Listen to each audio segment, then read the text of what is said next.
Hello everyone, हामी चाहिँ काइनेमेटिक्सको बारे स्टडी गरिरहेछौँ र काइनेमेटिक्समा आज हामीले प्रोजेक्टाइल मोसनको बारे स्टडी गर्न गइरहेछौँ है। सुरुमा प्रोजेक्टाइल मोसन भनेको के हो भन्दा यो एउटा यसमा जस्ट एउटा फोर्स एक्ट हुन्छ जुन चाहिँ के हो त ग्राभिटी हो है। यति कुरा बुझ्नु पर्यो। अब ग्राभिटीको कुरा तपाईँहरूले बुझिसक्नु भएको छ कि अर्थले कति फोर्सले तान्छ भन्नु नै के हो ग्राभिटी हो। अब अरू प्लानेटको कुरा गरेर छैन, जे होस् यहाँनिर अर्थकै कुराहरूमा हामीले हेर्छौँ। जेनरली प्रोजेक्टाइल मोसनमा चाहिँ के हुन्छ भने एउटा मात्रै फोर्स हुन्छ जुन चाहिँ के को हो त ग्राभिटीको फोर्स हुन्छ हैन। अरू फोर्सेसहरू एक्ट भइरहेको हुँदैन हैन।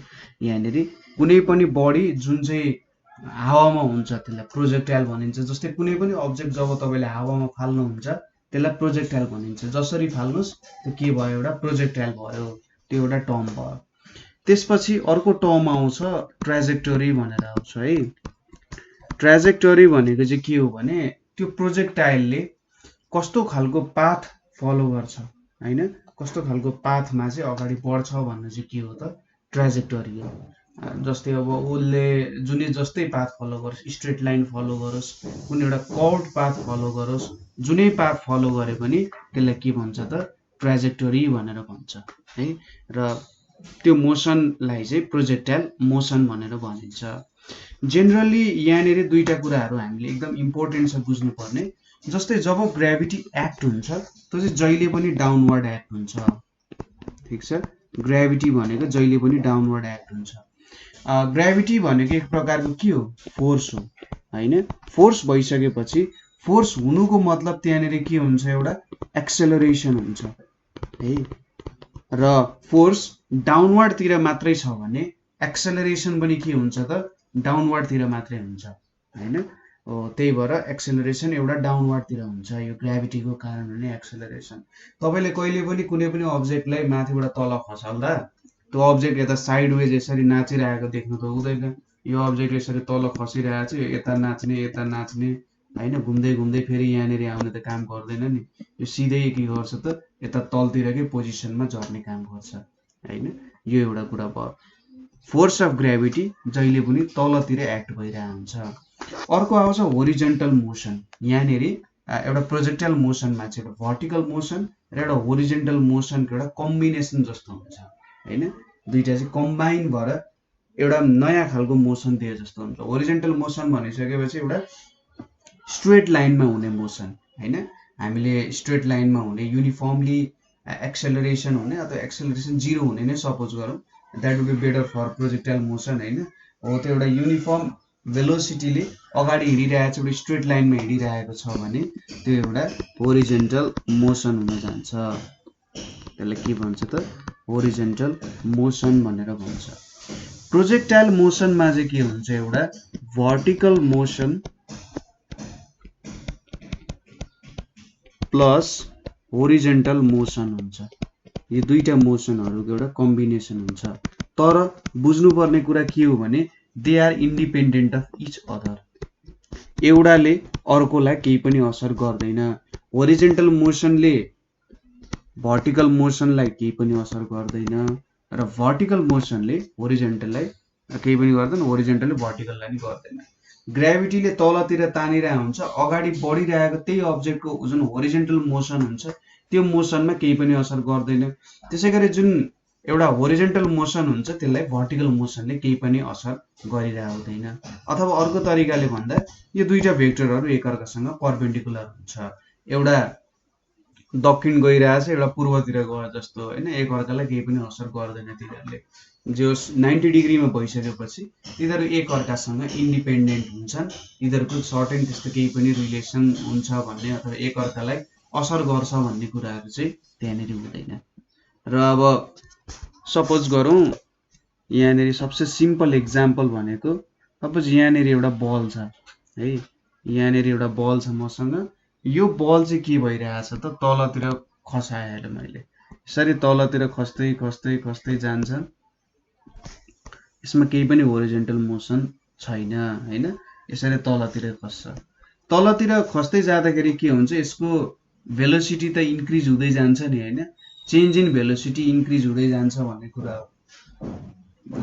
एक्सेलरेसन भनेको त के हो त change in velocity per second र जति तल तल झर्दै जान्छ त्यति एक्सेलरेसन बढ्नु भनेको मतलब त त्यहाँनेरि भेलोसिटी बढ्नु त हो नि हैन एक्सेलरेसन बढ्नुको मतलब त पर सेकेन्ड भेलोसिटी बढिरहेछ त्यसै गरी कुनै त्यही अब्जेक्ट यदि होरिजेन्टली मैले फाल्ने हो सपोज मसँग ग्रेभिटी थिएन भने हैन ग्रेभिटेसनल मोसन थिएन भने त्यो अब्जेक्ट एउटा स्ट्रेट लाइनमा ट्राभल गरेको गर्छ ठीक छ कुरा बुझ्नुभयो हामीले न्युटन्स फर्स्ट ल अफ मोसनमा के पढाएको छौं भने कुनै पनि अब्जेक्टलाई युनिफर्म भेलोसिटीमा हिड्नको लागि केही पनि फोर्स चाहिँदैन हैन त्यसैले यतापट्टि भर्टिकल मोसनमा त एक्सेलरेसन आउने भइहाल्यो जब मैले होरिजेन्टल डाइरेक्सनतिर फाल्छु हैन होरिजेन्टल डाइरेक्सनतिर फाल्दाखेरि के हुन्छ त मैले एउटा सर्टेन भेलोसिटीले फाले हैन सर्टेन भेलोसिटी दिए भने त्यही अब्जेक्टलाई यदि ग्रेभिटी थिएन भने के हुन्छ त उलाई अगाडि बढ्नको लागि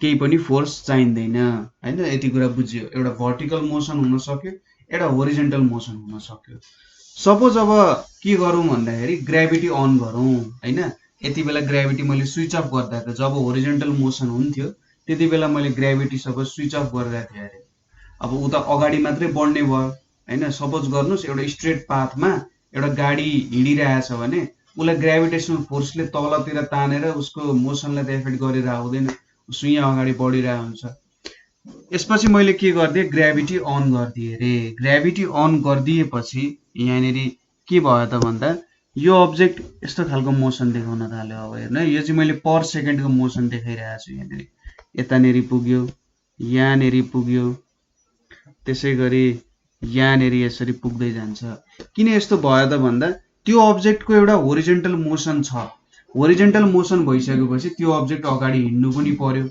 र एउटा भर्टिकल मोसन पनि छ ग्रेभिटीले त तलतिर तानिरहेछ नि हैन भन्छ ग्रेभिटीको फोर्सले उलाई तल तानिरहेको छ र एउटा होरिजेन्टल मोसन पनि छ भने यसरी त दुईटै मोसन हुने भयो यहाँनेरि र हामीले के भनेका थियौं यिनीहरू एक अर्कासँग इन्डिपेन्डेन्ट छ भन्नुको मतलब के हो भने यदि मैले सिंगल होरिजेन्टल मोसन लिए र सिंगल भर्टिकल मोसन लिए र यहाँ जुन मैले यो जुन पर्पल डट्सहरुले बनाइरहेको छु यो पर्पल डट्स भनेको यिनीहरुको कम्बिनेसन लिए भने त सेपरेट मोसनहरुलाई हेर्न सकिन्छ यहाँ कसरी भन्दा हेर्नुस् त सपोज यो 1 सेकेन्ड पर सेकेन्ड चाहिँ यस्तो भइरहेछ हो अब जब होरिजेन्टल र भर्टिकल मोसन दुईटै हुन्छ हेर्नुस् त यदि मैले भर्टिकल डिस्टेन्स हेर्ने हो भने दुईटैको पर सेकेन्ड भर्टिकली एउटै पोजिसनमा छन् नि हैन एउटै पोजिसनमा हुन्छन् त्यसै गरी होरिजेन्टली हेर्ने हो भने नि हेर्नुस् त यिनीहरुको पोजिसन के छ सेम छ नि भनेपछि यहाँनेरि जस्ट के भएको हो भन्दाखेरि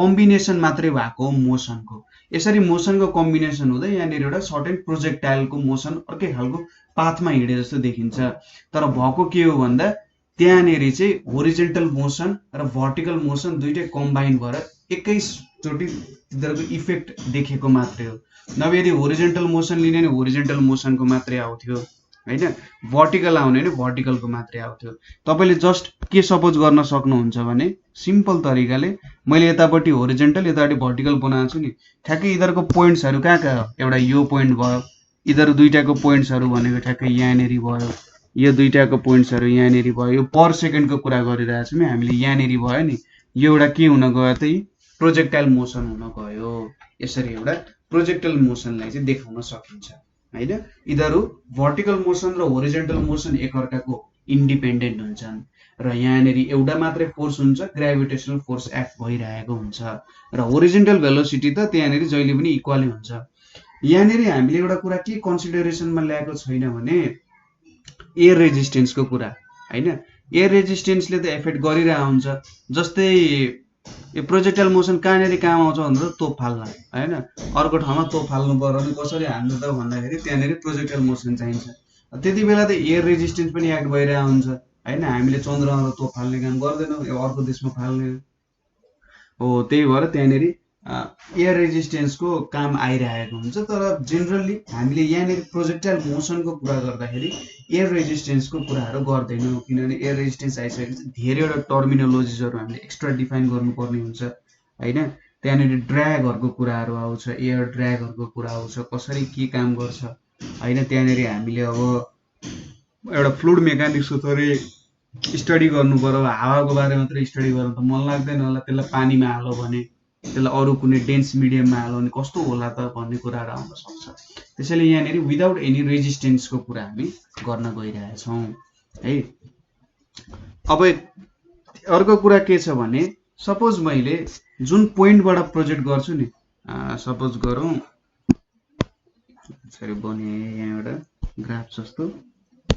अब मैले यो पोइन्टबाट प्रोजेक्ट गरेँ भने हैन, यो पोइन्टबाट मैले अब्जेक्ट फालेँ भने यसलाई के भनिन्छ त भन्दा पोइन्ट अफ प्रोजेक्सन भनेर भनिन्छ।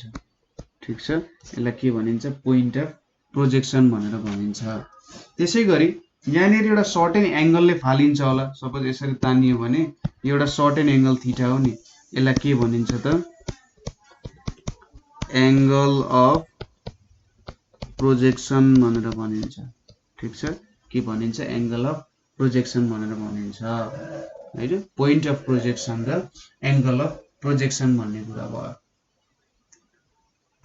अब जुनै पनि जस्तै अब मैले कुनै एउटा ढुङ्गा एउटा टप अफ द टावरबाट फाले भने त्यो एउटा प्रोजेक्टाइल मोसन भयो। अनि अर्को कुरा भनेको तपाईले आँप झार्नको लागि ढुङ्गा हान्नुहुन्छ नि, त्यो ढुङ्गा पनि के हो एउटा प्रोजेक्टाइल मोसनै हो। त्यसै गरी तपाईले चक्लेट खाएर चक्लेटको खोस्टा फाल्नुहुन्छ नि, चक्लेटको खोस्टाको पनि मोसन के हुन्छ प्रोजेक्टाइल मोसनमै गइरहेको हुन्छ। यदि त्यहाँनिर एयर रेजिस्टेन्स नहुने भने त्यो कुरा मजाले देख्न सकिन्छ हैन। त्यसै गरी प्लेनहरुबाट केही सामानहरु तल फाल्यो भने जमिनमा त्यो पनि एउटा प्रोजेक्टाइल मोसन हो। र हामीले जेनरली दुईटा खालको एउटा जेनरल केसमा हेर्दाखेरि दुई खालको प्रोजेक्टाइल मोसनहरु हुन्छ। एउटा भनेको तपाईले ग्राउन्ड लेभलमा फाल्नुहुन्छ, ग्राउन्ड लेभलबाट फाल्नुहुन्छ। अर्को भनेको एउटा सर्टेन हाइटबाट फाल्नुहुन्छ। ठीक छ, त्यो दुईटा खालको मोसन्सहरु जेनरली हामीले स्टडी गर्छौं। अब अहिलेको लागि हामीले स्टडी गर्ने भनेको चाहिँ के हो, projectile thrown from ground level. Projectile thrown from ground level. कुनै एउटा ग्राउन्ड लेभलबाट हामीले प्रोजेक्टाइल फाल्यौं भने के हुन्छ भन्ने यहाँनिर कुरा गर्न खोजिरहेछ यसले।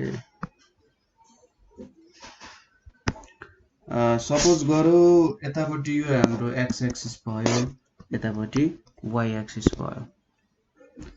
यहाँबाट एउटा प्रोजेक्टाइल थ्रो गरियो रे, यसले यस्तो खालको यस्तो खालको एउटा पाथ बनायो रे है, एउटा सर्टेन पाथ भयो। यो पोइन्टबाट चाहिँ मैले प्रोजेक्टाइल प्रोजेक्ट गरे, कतापट्टि गरे भन्दा उल्टो भएछ। ठीक छ, प्रोजेक्टाइल प्रोजेक्ट गर्नु पर्यो है।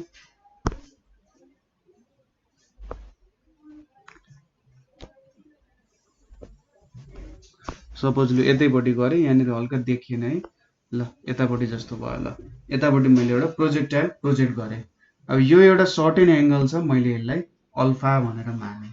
ठीक छ, एउटा सर्टेन एंगल अल्फामा मैले यसलाई फाले यतापट्टि।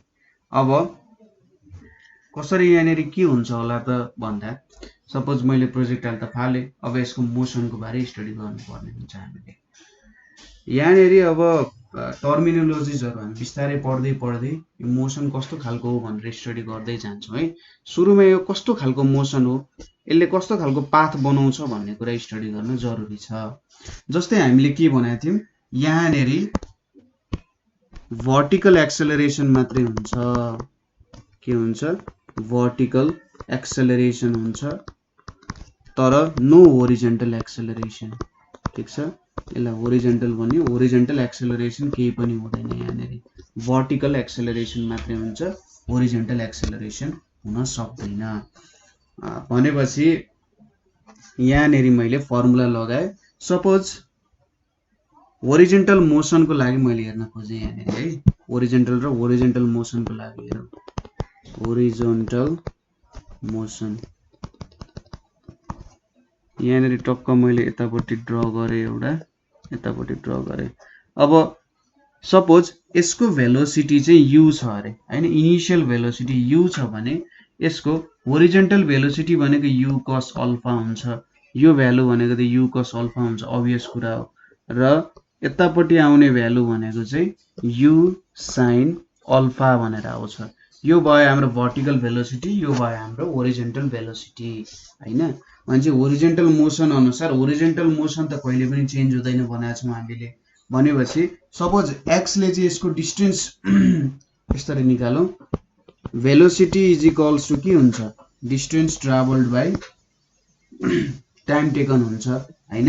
भनेपछि सपोज x भनेको यो यतापट्टिको डिस्टेन्स जुन होरिजेन्टल डिस्टेन्स छ नि, x एक्सिसमा हुने मोसन हो, त्यो भयो x is equals to u cos alpha into t हुने भयो हैन। यसलाई इक्वेसन 1 मानौ।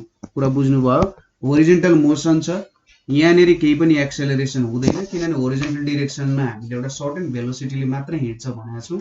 यहाँनेरि केही पनि एक्सेलरेसन आउँदैन। अब एक्सेलरेसन आयो भने फेरि यो प्रोजेक्टाइल मोसनमा गनिँदैन है, त्यति कुरा चाहिँ बुझ्नु पर्यो। यदि होरिजेन्टलमा एक्सेलरेसन आयो भने त्यो प्रोजेक्टाइल मोसन प्लस समथिङ केही अरु टर्मिनोलोजिजहरु जोडिन्छ र जुन प्रोजेक्टाइल मोसनको बारे हामी कुरा गरिरहेका छौं त्यो आउन सक्दैन। यो भयो। त्यसपछि भर्टिकल मोसन छ। अब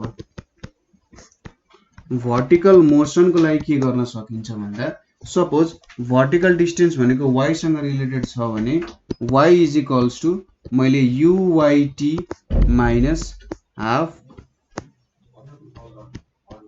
gt स्क्वायर भनेर मान्यो हैन।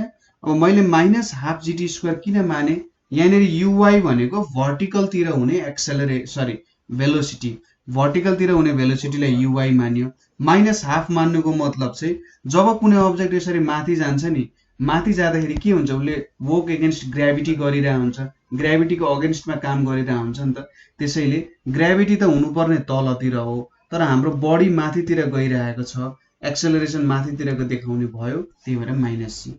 र y is equals to uy को भ्यालु के छ, u sin alpha t minus 1/2 gt square हुने भयो।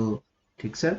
अब यो भ्यालुलाई मैले यहाँनेरि हाल्दै, suppose t is equals to x by u cos alpha छ, यसलाई मैले यो यहाँनेरि t को ठाउँमा हाल्दै भने y is equals to u sin alpha into x by u cos alpha minus 1/2 g x square by u square cos square alpha हुने भयो। y इज इक्वल्स टु यहाँनेरि x tan अल्फा माइनस यहाँनेरि के हुन्छ g divided by 2u square cos square alpha अनि यहाँनेरि के आउने भयो, x स्क्वायर आउने भयो। अब यो इक्वेसन कस्तो टाइपको छ भने एंगल a त कन्स्टेन्ट हुन्छ, u पनि कन्स्टेन्ट हुन्छ, g कन्स्टेन्ट हुन्छ, x चेन्ज भइरहेको हुन्छ। यो इक्वेसन कस्तो फर्मको भयो, it is of the form, it's of the form y is equals to ax minus bx square. a र b कन्स्टेन्ट भयो, tan अल्फा भनेको a भयो, कन्स्टेन्ट भयो, b भनेको g by 2u square cos square alpha भयो, यो पनि एउटा के भयो त कन्स्टेन्टै हुन गयो। यसले हामीले के दियो त, पाथ अफ, यो एउटा इक्वेसन भनेको चाहिँ प्याराबोलाको इक्वेसन हो। ठीक छ, यसलाई चाहिँ प्याराबोलाको इक्वेसन भन्न सकिन्छ, यसले हामीलाई प्याराबोला दिइरहेको हुन्छ। ठीक छ।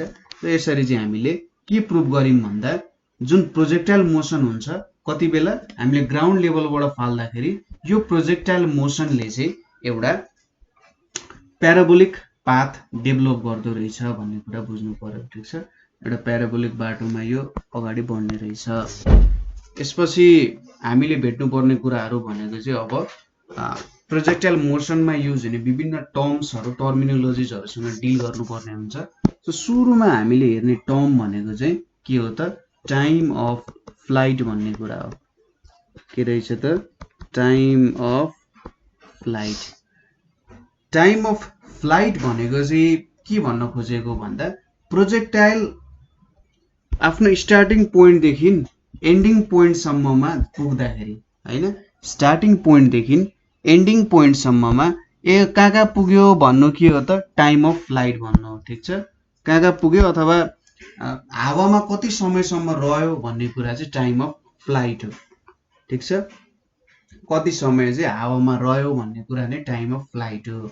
ठिक छ, अथवा यसलाई के भन्न सकिन्छ, जुन पोइन्टबाट ग्राउन्डबाट प्रोजेक्ट गरेको छ भने, यदि हामी ग्राउन्ड प्रोजेक्सनको कुरा गर्दैछौँ, ग्राउन्डबाट प्रोजेक्ट गरेर फेरि ग्राउन्डसम्म आउनको लागि कति समय लाग्यो हैन, त्यसलाई के भनिन्छ त टाइम अफ फ्लाइट भनेर भनिन्छ।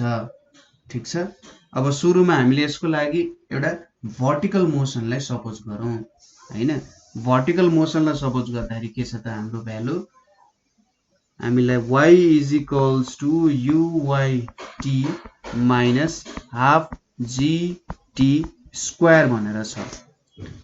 यहाँनिर अब टाइम अफ फ्लाइटको फर्मुला झिक्नको लागि हामीले के युज गर्नु पर्यो त भन्दा y is equals to uy_t minus half gt square छ। अब माइनस किन लेखेको तपाईलाई त अघि भनिहाले, त्यही फर्मुला हो। र अब यसले के भनिरहेछ भने सपोज y को भ्यालु 0 भयो भने हैन, हामीले y को भ्यालुलाई 0 राख्यौं भने यति बेला y को भ्यालु 0 हुनुको मतलब t को भ्यालु 0 छैन तर y को भ्यालु 0 भयो हैन। यदि t को भ्यालु 0 भएको भए त यो बल स्टार्टै भएको हुँदैन थियो। ठिक छ, तर y को भ्यालु 0 छ, t को नन 0 छ भन्नुको मतलब यो बलले चाहिँ स्टार्टिङ पोइन्टबाट प्रोजेक्टाइल मोसन दियो, स्टार्टिङ पोइन्टबाट प्रोजेक्टाइल मोसन दियो। भनेपछि यहाँनिर हामीले अघि भनिहाल्यौं कि टाइम 0 छैन तर y को भ्यालु 0 हुनुको मतलब केही समय बित्यो, y चाहिँ के भयो त स्टार्टिङ पोइन्टबाट समथिङ एउटा इन्डिङ पोइन्टमा पुग्यो भनेर भन्नु है। सो लेट यहाँनिर के गर्छौं हामीले y is equals to 0 but t is not equals to 0 हैन। t लाई 0 नमान्ने, y लाई 0 मान्ने। यहाँनिर हामीले एयर रेजिस्टेन्स पनि नेग्लेक्ट गरिरहेका छौं है। एयर रेजिस्टेन्स नेग्लेक्ट गर्यौं भने के हुन्छ, 0 इज इक्वल्स टु uy को भ्यालु के हुन्छ u sin alpha into t minus 1/2 gt square. भनेपछि यहाँनिर u sin alpha t is equals to 1/2 gt square हुने भयो।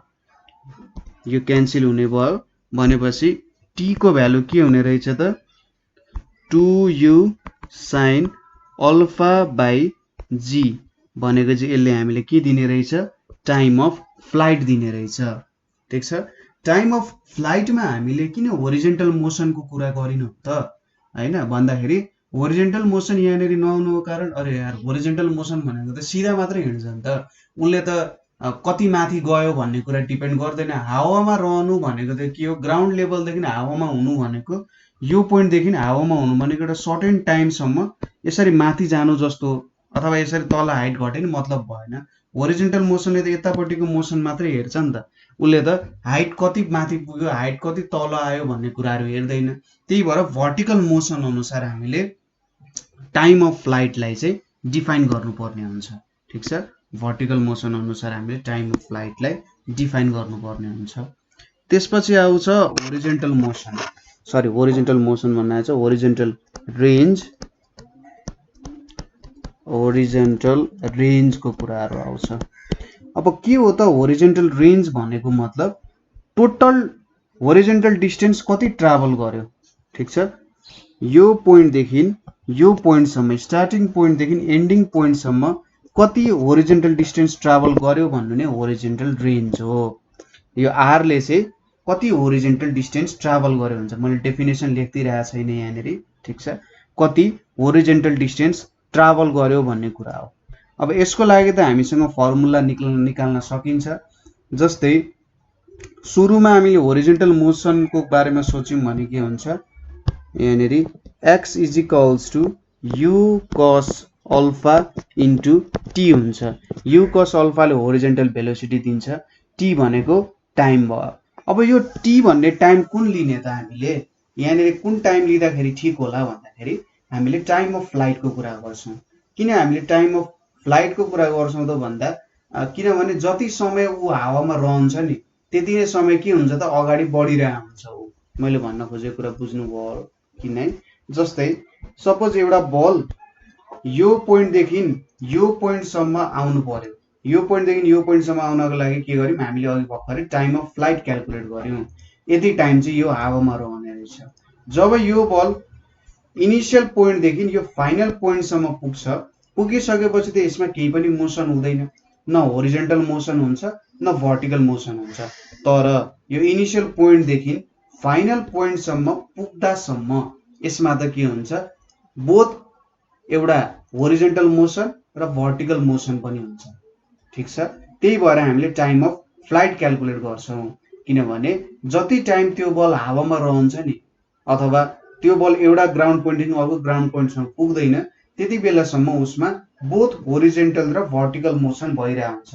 तर जब उसले ग्राउन्डमा छोइसक्छ त्यो इन्स्ट्यान्ट अफ टाइम पछि नै के हुन्छ, मोसन हुन बन्द हुन्छ। त्यही भएर टाइम अफ फ्लाइट जति छ त्यति टाइम नै त्यो बलले होरिजेन्टल मोसन पनि कभर गरिरहेको हुन्छ हैन। जति टाइम अफ फ्लाइट छ त्यति नै टाइम हो। यो भन्न खोजे होइन कि त्यो दुईटा टाइम इक्वल होला भन्न खोजे होइन, तर जे होस् जति टाइम ऊ हावामा रहन्छ, जति उसले भर्टिकल मोसनको लागि ऊ हावामा रहिरहेछ नि, त्यति नै होरिजेन्टल मोसनको लागि पनि त्यति नै टाइमको लागि काम गर्ने हो भन्न खोजे हो।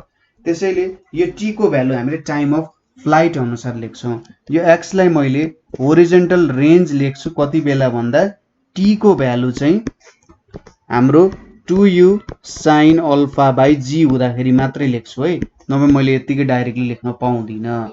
होरिजेन्टल रेन्ज यो भ्यालु भनेको कति भयो, r is equals to 2u square cos alpha sin alpha by g भयो यहाँ। अब 2 cos अल्फा sin अल्फा भनेको u square sin 2 alpha by g हुन्छ। यो चाहिँ हाम्रो होरिजेन्टल रेन्जको भ्यालु भयो।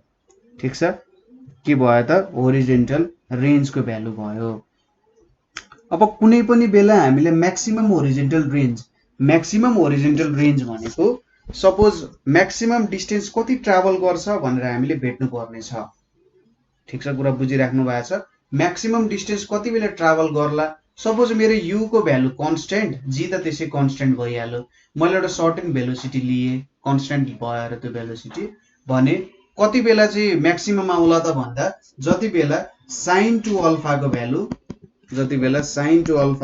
के हुन्छ 1 हुन्छ हैन। sin 2 अल्फाको म्याक्सिमम भ्यालु के हुन्छ, sin को म्याक्सिमम भ्यालु भनेको 1 हुन सक्छ, किनभने यसको रेन्ज -1 to 1 हो भनेपछि म्याक्सिमम भ्यालु त +1 हुन सक्यो नि।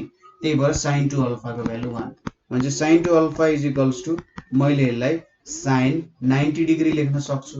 अब 2 alpha is equals to 90 degree हुन्छ भनेपछि अल्फाको भ्यालु 45 डिग्री। यसको मतलब यहाँबाट के बुझ्नु पर्यो, म्याक्सिमम होरिजेन्टल रेन्ज कति बेला हुँदो रहेछ भन्दा अल्फाको भ्यालु 45 डिग्रीज हुँदाखेरि। ठिक छ, अल्फाको भ्यालु 45 डिग्रीज हुँदाखेरि चाहिँ के हुने रहेछ, म्याक्सिमम होरिजेन्टल रेन्ज चाहिँ त्यो बेलामा हुन्छ। तपाईले सोध्यो अरु सबै कन्स्टेन्ट राख, तँलाई एंगल चेन्ज गर्न दियो भने कति बेला चाहिँ म्याक्सिमम होरिजेन्टल रेन्ज तैँले पाउन सक्छस् भनेर सोध्यो भने एंगल 45 डिग्री भएको बेला चाहिँ म्याक्सिमम होरिजेन्टल रेन्ज हामीले पाउन सकिन्छ। ठीक छ, यसपछि आउँछ अर्को कुरा भनेको सपोज अब अर्को एंगल अफ प्रोजेक्सन निकाल्न सकिएला कि नसकिएला भन्ने कुराहरु आउन सक्छ हैन। यहाँनेरि हामीले के देख्यौं त भन्दा alpha is equals to 45 degree मा चाहिँ के हुने रहेछ त, alpha is equals to 45 degree मा हाम्रो म्याक्सिमम रेन्ज आउने रहेछ। ठीक छ, म्याक्सिमम भ्यालुहरु आउने रहेछ भनेपछि सायद यहाँनेरि अरु एंगलहरु पनि हुन सक्लान् जहाँनेरि त्यस्तै भ्यालुजहरु पाउन सकिन्छ। ठीक छ, त्यही भ्यालुजहरु नै पाइएला भन्ने कुराहरु हो। अब त्यसको लागि चाहिँ हामीले के गर्न सकिन्छ भने r is equals to u square sin 180 minus 2 alpha गर्न सकिन्छ, किनभने sin 180 माइनस 2 अल्फा भनेको sin 2 अल्फा नै हो हैन। यसरी हामीले अर्को एंगल कतिमा प्रोजेक्ट गर्दा चाहिँ त्यति नै रेन्ज पाइन्छ भनेर निकाल्न सकिन्छ। ठीक छ, यसरी sin 180 माइनस 2 अल्फा भनेको sin अल्फा भइहाल्यो, sin 2 अल्फा भइहाल्यो र अब त्यति नै भ्यालु जस्तै त भयो नि। यहाँनेरि बाइ g पनि छ is equals to u square sin अनि यहाँ 2 टाइम्स 90 माइनस अल्फा पनि लेख्न सक्यो। ठीक छ, अब हामीले के भन्छौं u square sin 2 theta divided by g लेख्छौं। यहाँनेरि थीटा भनेको चाहिँ 90 माइनस अल्फा हुन्छ। ठीक छ, अब अल्फा भन्ने बित्तिकै तपाईले कति एंगल अफ प्रोजेक्सन लिइराख्नु भएको छ त्यही कुरा भयो हैन। कति एंगल अफ प्रोजेक्सन लिइराख्नु भएको छ त्यो अल्फा भयो। थीटाले चाहिँ के दियो त नेक्स्ट एंगलमा पनि यति नै भ्यालु आउँछ है भन्ने कुराहरु दिन्छ। हामी एकैछिनमा यसको एनिमेसन हेरेर कुरा गरिहाल्छौं। अहिलेको लागि यति बुझिहाल्यौं है। यो एउटा फर्मुला तपाईले याद गरिराख्नु होला। त्यसपछि आउँछ ग्रेटेस्ट हाइट। के छ त ग्रेटेस्ट हाइट रिच्ड। सबसे धेरै हाइट कति पुग्न सक्छ भन्ने कुराहरु अब थोरै हामीले क्याल्कुलेसन गर्नुपर्ने हुन्छ। ग्रेटेस्ट हाइट भनेको सपोज एउटा प्रोजेक्टाइल हेरौं। प्रोजेक्टाइलको हाम्रो हेर्दाखेरि यो बिस्तारै हाइट बढ्दै बढ्दै गयो। त्यसपछि एउटा सर्टेन हाइट पुग्छ। सर्टेन हाइट पुगिसकेपछि यो फेरि तलतिर झर्ने काम गर्छ। म्याक्सिमम ग्रेटेस्ट हाइट भनेको कुन यस्तो पोइन्ट हो जहाँ चाहिँ म्याक्सिमम हाइट हुन्छ भन्ने जस्तो हो। यसलाई ग्रेटेस्ट म्याक्सिमम हाइट भनेर भनियो। ठीक छ। अब ग्रेटेस्ट म्याक्सिमम हाइटमा जेनरली के हुन्छ होला त ग्रेटेस्ट म्याक्सिमम हाइटमा भन्दा यहाँनेरि हाम्रो भर्टिकल भेलोसिटी हुँदैन, होरिजेन्टल भेलोसिटी मात्रै हुन्छ। ठीक छ। जब ऊ ग्रेटेस्ट हाइटमा पुग्छ नि त्यति बेला हामीसँग भर्टिकल भेलोसिटी हुँदैन, एउटा होरिजेन्टल भेलोसिटी मात्रै आउने काम गर्छ। जेनरली अब यसलाई कसरी बुझ्न सकिन्छ होला त किन यसले चाहिँ एउटा त्यो पोइन्टमा पुग्दाखेरि जीरो भर्टिकल भेलोसिटी भयो होला भन्ने क्वेशन तपाईलाई दिमागमा आउन सक्छ। किन भन्दाखेरि जस्तै एउटा सिम्पल एक्जाम्पल हेरौँ है। सपोज एउटा बललाई तपाईले माथि फाल्नु भयो। एउटा बललाई सर्टेन भेलोसिटीले माथि फाल्नु पर्ने हुन्छ, नभए त्यो बल माथि पुग्दैन। माथि फाल्दै जाँदा के हुन्छ भन्दा सुरुमा जति भेलोसिटी थियो त्यति हुँदैन, बिस्तारै बिस्तारै के हुन्छ भेलोसिटी घट्दै जान्छ र एउटा यस्तो पोइन्ट आउँछ जहाँनेरि उसको अपवर्ड जाने भेलोसिटी के हुन्छ जीरो हुन्छ र त्यो पोइन्ट भनेको चाहिँ त्यो बल पुग्न सक्ने म्याक्सिमम हाइट हो हैन।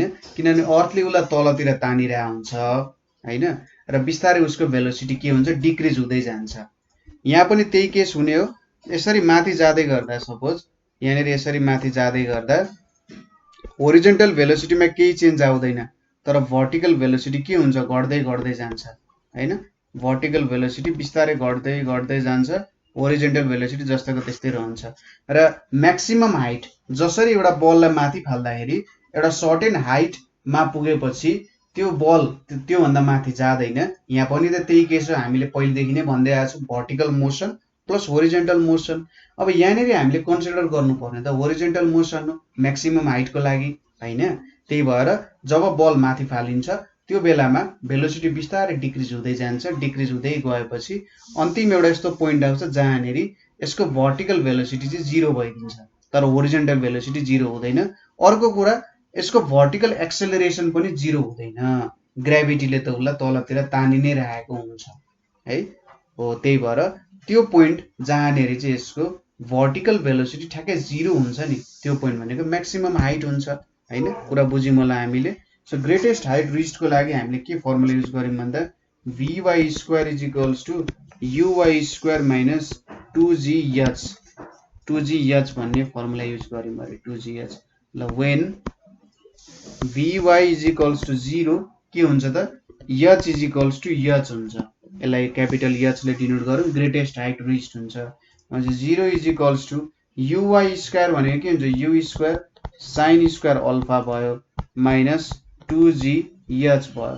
अब h को भ्यालु के हुने रहेछ u² sin² alpha by 2g हुन्छ हैन। एकदम सजिलो रहेछ नि हैन। बिस्तारै बुझ्दै गइसकेपछि त धेरै सजिलो हुने रहेछ। ठ्याक्कै कन्सेप्ट्सहरु बुझ्नु पर्यो।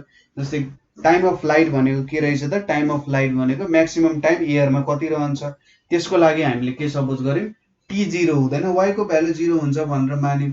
किन भन्दा टाइम 0 भएन तर y 0 हुनुको मतलब सायद एउटा सर्टेन टाइमसम्ममा एयरमा रह्यो भनेर भन्न खोज्नु हैन। त्यसैगरी रेन्जहरुको कुरा गर्यौं। यसपछि आउँछ ग्रेटेस्ट हाइट पुग्न कति टाइम लाग्छ। ठीक छ। Time to reach greatest height. Time to reach greatest height. अब ग्रेटेस्ट हाइट पुग्नको लागि कति टाइम लाग्छ होला भनेर हामीले क्याल्कुलेट गरौँ। हामीले के गर्छौं vy = uy - gt formula use गरियो। अब ग्रेटेस्ट हाइट पुग्नको लागि त यो भ्यालु 0 हुन्छ। So 0 is equals to uy भनेको u sin अल्फा माइनस g t1 भनेर लेख्यो है। अब t1 भनेको के हुने भयो u sin alpha by g हुने भयो। ठिक छ, u sin अल्फा बाई के भयो त यहाँनिर g हुने भयो। यो g र त्यो g एउटै हो है, ल g भयो हो। यसले चाहिँ हामीलाई ग्रेटेस्ट हाइट पुग्नको लागि कति टाइम लाग्छ भनेर दियो। सो जेनरल फर्मुलाहरू यदि हामीले प्रोजेक्टरलाई सर्टेन हाइटबाट अथवा एउटा सर्टेन ग्राउन्ड लेभलबाट हामीले फाल्यौँ भने यस्तो खालको कुराहरू हामीले देख्न सक्ने रहेछौँ हैन। यहाँ कुराहरू जुन हामीले लेख्यौँ तपाईँले बुझ्नुभयो होला यहाँको कुराहरू हैन। जस्तै हामीले यहाँनिर पाथ कस्तो हुन्छ भनेर चेक गर्यौँ। यहाँनिर जहिले पनि के हुने रहेछ होरिजेन्टल भेलोसिटी कन्स्टेन्ट रहने रहेछ, भर्टिकल भेलोसिटी चाहिँ चेन्ज भइरहेको हुने रहेछ। त्यति त्यो कुराहरू हामीले थाहा पायौँ र टाइम अफ फ्लाइटको कुराहरू गऱ्यौँ हामीले। ठिक छ, टाइम अफ फ्लाइट कसरी भेटिन्छ, होरिजेन्टल रेन्ज कसरी भेटिन्छ, कस्तो खालको कन्सेप्ट युज हुन्छ हो त्यो कुराहरू हेऱ्यौँ। अब यसलाई थोरै यो डायग्रामेटिकल फर्ममा चाहिँ कसरी हेर्न सकिन्छ होला भन्ने कुरा हेरौँ। अब यहाँनिर हामीले एउटा प्रोजेक्टाइल मोसन देखाउन गइरहेछौँ है। यहाँनिर एउटा तोप छ। अब यहाँनिर मैले यसलाई के गरेँ 0 मिटरमा राखेँ। ठिक छ, 0 मिटरमा छ यो। अब हेर्नु त 0 मिटर छ, यसरी एङ्गल यसलाई सिफ्ट गर्न सकिन्छ। यसको एङ्गललाई यसरी चेन्ज गर्न सकिन्छ। 25 डिग्रीदेखि सुरु हुँदो रहेछ। ठिक छ, केही छैन। यतापट्टि इनिसियल स्पिड कति राख्ने भन्ने कुराहरू छ। यहाँनिर अब कम्पोनेन्ट्सको कुराहरू आउँछ, के कम्पोनेन्ट्सहरू राख्ने भन्ने कुराहरू, एक्सेलरेसन सबैको कम्पोनेन्ट्स राख्यो। अब यहाँनिर के फाल्ने हो, मान्छे फाल्ने, पियानो फाल्ने, कार फाल्ने। ल कारै पियानो होइन कार फाल्नु मलाई ल यति काम गऱ्यौँ। म एयर रेजिस्टेन्स राख्ने कि नराख्ने भन्ने कुरा हो। सपोज तपाईँले यसलाई फाल्नुभयो अरे, ल यसरी उसले एउटा मोसन देखायो। अलिकति यसलाई स्लोमा हेर्न मिल्छ नि हेरौँ। जस्तै मैले यसलाई हेर्नु त स्लोमा फाल्यो भने के हुन्छ, सबैको टोटल भन्दा नि यसरी मैले कम्पोनेन्ट्सहरू देखाएँ भने चाहिँ सायद सजिलो होला। जस्तै यहाँनिर कम्पोनेन्ट्सहरू हेर्दै जाउँ है, कस्तो खालको कम्पोनेन्ट्सहरू यहाँनिर बिस्तारै चेन्ज भइरहेछ नि हैन। यहाँनिर के भइरहेछ, भर्टिकल कम्पोनेन्ट बिस्तारै इन्क्रिज हुँदै गयो जस्तो देखाइरहेछ। यो मोसन त हामीले हेर्ने होइन अहिले। सपोज यहाँनिर हेर्नुहोस् है, के भइरहेछ त भन्दा होरिजेन्टल मोसन डिक्रिज हुँदै गयो, अन्तिममा यस्तो खालको मोसन आयो। यहाँनिर अब यो एउटा पोइन्ट जुन छ, यो पोइन्ट भनेको चाहिँ हाम्रो के भयो त, यहाँनिरको पोइन्ट जुन छ एउटा मैले देखाइरहेको अहिले, यो पोइन्ट भनेको हाम्रो म्याक्सिमम भेलोसिटीको पोइन्ट भयो। ठिक छ, त त्यसै गरी तपाईँले स्पिड बढाउँदै लानु हो भने के हुन्छ, बल झन्झन अगाडि बढ्छ हैन। स्पिड अनुसार त चेन्ज हुने भइहाल्यो। जस्तै मैले फाल्यो भने हेर्नुहोस् त, स्पिड बढायो भने के हुन्छ, यो बल अलिक टाढासम्म जाने रहेछ हो। अर्को कुरा हामीले हेर्नुपर्ने भनेको टाइम अफ फ्लाइटको कुराहरू हो। तर यहाँनिर जेनरली टाइम अफ फ्लाइटको कुराहरू त देखाएको छैन। हामीले यहाँनिर के हेर्न सक्छौँ अर्को कुरा भन्दा होरिजेन्टल रेन्जहरूको कुराहरू हेर्न सक्यौँ हैन। कति मिटर टाढा जानुपर्ने रहेछ। सपोज यसलाई मैले यहाँनिर पुऱ्याएँ भने होरिजेन्टल रेन्ज भनेको यति हुने भएछ हैन। यसलाई एकचोटि रिसेट गरौँ। रिसेट गरेर मैले सपोज यहाँनिर पुऱ्याएँ भने 25 मिटर होरिजेन्टल रेन्ज पुऱ्याउनु पर्यो नि के गर्नु पर्यो त भन्दा तपाईँले त आरको फर्मुला क्यालकुलेट गर्ने। सपोज तपाईँले युलाई 15 राख्नु भने अल्फा कति राख्ने भन्ने कुराहरू आउन सक्छ हैन। त्यसरी तपाईँले मेन्टेन गरेर काम गर्न सक्नुहुन्छ। अर्को कुरा हामीले के पनि हेरेका थियौँ भन्दा जस्तै अल्फाको भ्यालु अथवा एङ्गलको भ्यालु दुईटा राख्न सकिन्छ। सपोज मैले एउटा 25 डिग्रीमा मैले फालेँ अरे है, 25 डिग्रीमा मैले यसरी फालेँ भने कहाँनिर पुग्ने रहेछ त यो पोजिसनमा राखौँ। यो पोजिसनमा राख्दा लगभग 17 मिटरमा पुग्ने रहेछ हैन। अब मैले अरू कुरा केही चेन्ज नगरी एङ्गललाई चेन्ज गरेँ। सपोज मैले 75 डिग्रीमा राखेँ अरे, ल 75 डिग्रीमा राखेँ भने के हुने रहेछ हेरौँ है त। अलिकति के भयो त अगाडितिर झर्न गयो हैन। भनेपछि हामीले कतिमा राख्नुपर्ने रहेछ त, अब 90 माइनस 25 गर्नु पर्यो। 90 माइनस 25 गर्दाखेरि कति डिग्री हुन्छ त, 90 माइनस 25 हुन्छ 65 डिग्रीमा चाहिँ राख्नु पर्यो ल 65 डिग्रीमा राखेर हेर्नु त के हुँदो रहेछ ठ्याक्राकै त्यही झर्यो नि हैन जे होस् तपाईको एउटा 25 डिग्रीमा राख्नुभयो 90 माइनस 25 गर्दा त्यही हुने भयो अर्को सपोज तपाईहरुले के हेर्नु भएको थियो भन्दा लगभग 30 मा गर्यौं भने हामीले के हुँदो रहेछ हेरौँ है त 30 मा राख्दाखेरि यो चाहिँ यहाँनेरि पुग्यो सपोज यो कति भयो 19.8 मिटर भयो अब 90 माइनस 30 भनेको कति 60 डिग्रीमा हो नि 60 डिग्रीमा अरु केही चेन्ज गराएको छैन एंगल मात्रै चेन्ज गराएको छ 60 डिग्रीमा राख्दाखेरि ठ्याक्कै त्यही पोइन्टमा झर्न गयो सो यहीँबाट के बुझिन्छ भने दुईटा एंगलहरु आउने रहेछ भन्ने कुराहरु बुझ्न सकिन्छ हैन र अर्को इम्पोर्टेन्ट कुरा बुझ्नु पर्ने भनेको चाहिँ के छ त हाम्रो कसरी चेन्ज हुन्छ भेलोसिटी कम्पोनेन्ट्स कसरी चेन्ज हुन्छ हेरौँ है त अलिकति माथि राखौँ ल यति माथि राख्ने हेर्नुस् त बिस्तारै भेलोसिटी माथिको चेन्ज भयो नि अनि यहाँनेरि एउटा जुन पोइन्ट दिएको छ यहाँनेरि दिएको पोइन्ट जुन छ एउटा हाम्रो यतापट्टिको जुन यहाँनेरि हरियो डटले जनाएको पोइन्ट छ यो डटमा चाहिँ के भयो त भेलोसिटीको शिफ्ट भइरहेछ भर्टिकल भेलोसिटीको एउटा देखाउने डाइरेक्सन के भइरहेछ शिफ्ट भइरहेछ र हो त्यो पोइन्टले चाहिँ म्याक्सिमम हाइट भनेर जनाउने काम गर्छ ठीक छ कुराहरु एक्सेलरेसनको कम्पोनेन्ट्सहरु हेर्ने हो भने सपोज यहाँनेरि मैले एक्सेलरेसनको कम्पोनेन्ट्सहरु देखाउने हो भने सपोज एक्सेलरेसनको कम्पोनेन्ट्स यो एउटा तलतिर मात्रै छ नि हेर्नुस् त यो येलो वाला कम्पोनेन्ट तलतिर मात्रै छ के छ त येलो वाला कम्पोनेन्ट तलतिर मात्रै छ है तलतिर छ चेन्ज भएको छैन नि यो पनि जस्ताको त्यस्तै छ र तलको एउटा भर्टिकल भेलोसिटीको कम्पोनेन्ट मात्रै चेन्ज भइरहेछ के भइरहेछ भर्टिकल भेलोसिटी हेर्नुस् त होरिजोन्टल भेलोसिटी जस्ताको त्यस्तै छ भर्टिकल भेलोसिटी चाहिँ चेन्ज भइरहेको छ ठीक छ हो यसरी भर्टिकल भेलोसिटीमा चेन्ज आउँछ होरिजोन्टल भेलोसिटीमा केही चेन्ज आउँदैन र भर्टिकल एक्सेलरेसनमा पनि केही पनि चेन्ज आउँदैन सो मेन कुराहरु यही हो बुझ्नु पर्ने सो यहाँसम्म बुझ्नु भयो होला है अरु केही प्रब्लम छ बुझ्नु भएन भने हामीलाई सोध्न सक्नुहुन्छ है हामीले कमेन्ट गर्न सक्नुहुन्छ अथवा 9849595895 मा कल गर्न सक्नुहुन्छ so thank you for watching